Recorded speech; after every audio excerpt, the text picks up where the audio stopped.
Greetings, ladies and gentlemen, and welcome to this latest edition of Tales from Outer Space. I hope you enjoy. Worth It, written by H.S. Kantic. Adablack Thosin, captain of the Shining Beacon, was reading once more the details of his mission. For the last 120 years, he and his team had been in charge of many first contact missions, in the name of the Federation. As always, he was to be prepared for the unexpected. Experience could be the greatest traitor, as every species is different from the others. Experience was also a good teacher, and it had taught him to read every detail, to make sure he wasn't missing something important. He was reading the part about the greeting decorum of the species they were about to meet, when a member of his crew called him. Captain, there is a ship heading towards our destination. ETA is 1 hour. Adablack lifted his head away from his screen to look at the one who had talked, the signal officer, Donch Kathu, who was on the second assignment with the captain's team. His mind was still on the subject of decorum, and he had a hard time figuring out what was happening. What? A ship? The primitives we are going to meet have a few, but they didn't send anything beyond their orbit. Do we have an identification on this ship? Yes, Captain. It seems to be a Federation ship just like us. The captain stared at his signal officer for a few seconds, trying to make sense of what was happening.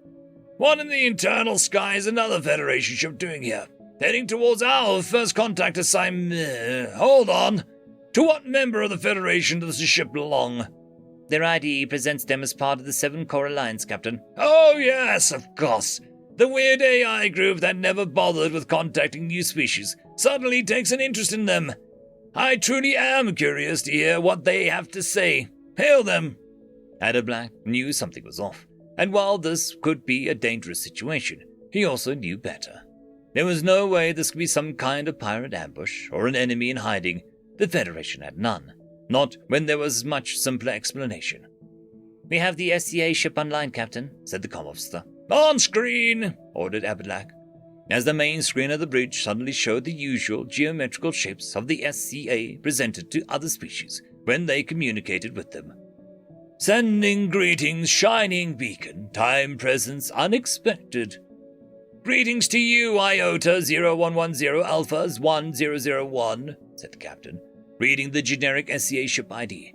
Yes, we are a bit early. We generally make sure to be ahead of schedule in order to be prepared in case something unforeseen happens.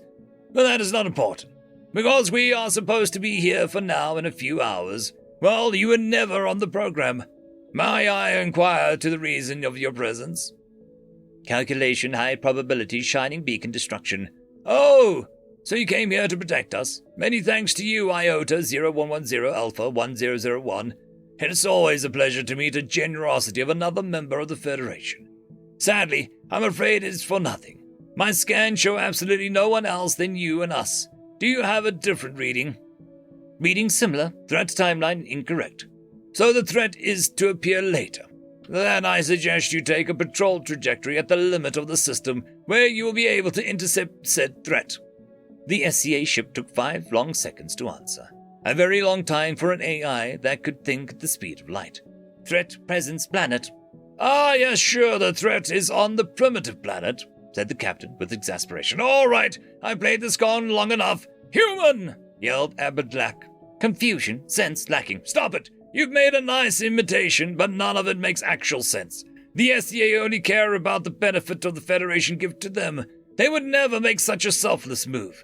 And even if they did, they would have agreed with the patrol trajectory since it is the most optimal choice. No, it was obviously you, human. Only you, creepy, craxy xenophile that you are, can insist so much on landing on a planet of uncontacted species.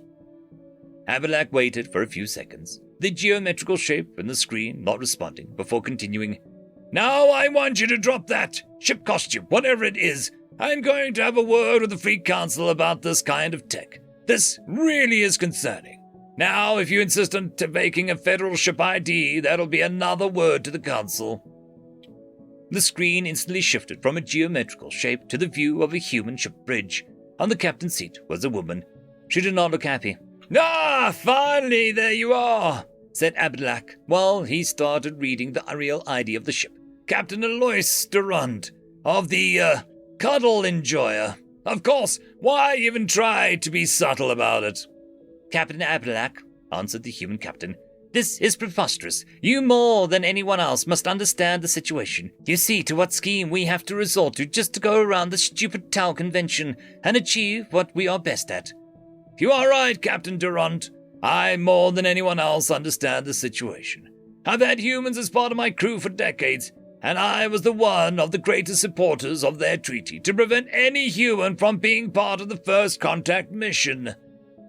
Captain Abdulak, you can't be started the now fuming human. It was a necessity, interrupted Abdulak. First contact is always a very sensitive thing, where everyone is as tactful as possible, in order to not offend or scare the newly contacted culture. But you, said the captain, while pointing a finger at the screen. He had learned the meaning of such a gesture in his many years of contact with humans. You always have to touch the sky-damned Xenos. You have to touch them, to pet them, to hug them, every time one of you screw the whole protocol to your hands in the slimy, scaly, spiky, furry, shelly thing. The screen was now showering every human on the bridge with their heads lowered by the captain's scolding, like kids who'd been caught with their hands in something they knew was forbidden to touch. And every time it takes the entire diplomat department many cycles to fix your mess.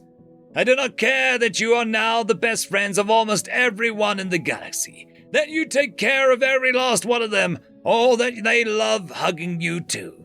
You always freak out the new guys in First Contact, so you will follow the Tau Convention and wait for my team to land and do its work. Once they know there's a crazy species that wants nothing but to be friends with them, and they agree to meet you, then you'll be allowed to land.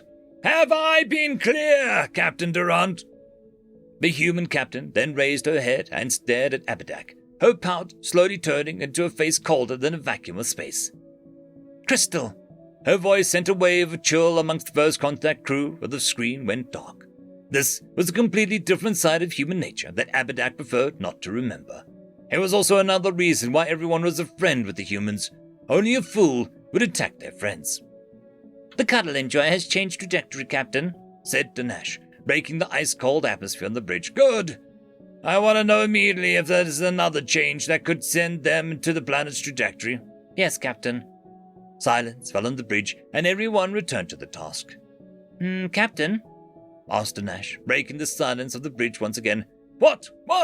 Asked the captain, with a bit of a panic in his voice. Did they turn back? Are they heading for this planet? No. They haven't changed anything, sir. Sorry. I was wondering about the humans. Are they really that bad? The captain sighed in relief. A part of him wanted to yell at the officer for panic that he had just given him, but the crew who didn't fear asking questions was always better, especially in their line of work. He also liked the young officer and his curiosity. Doncha's question sent the captain a few years back, just before the Tau convention. We had humans before, answered the captain with a bit of nostalgia, on this vessel. For many years and many First Contact missions. The last to be part of the crew was named Jenkins. Upon hearing that name, many of the crew members either groaned or laughed. Jenkins was the perfect example of what was wrong with humans and First Contact missions. Our last assignment with him was what convinced me to push for the Tau Convention. Ever heard of the Shrike Shobbars? Yes, Captain. That is a species we contacted around 7 years ago. Small size, semi-aquatic, omnivorous, and the fur that hides lots of needle-sized spikes. Recommendations are to approach them with care and order to not trigger a strong emotion, unless you want your skin punctured. Well, that didn't stop Jenkins, who could not wait to meet the spiky otters, continued the captain. After my best attempt at calming down the locals, who were afraid that they had done something terrible, I went to the medic bay to see how he was doing. His face, torso, and arms were covered in tiny needles.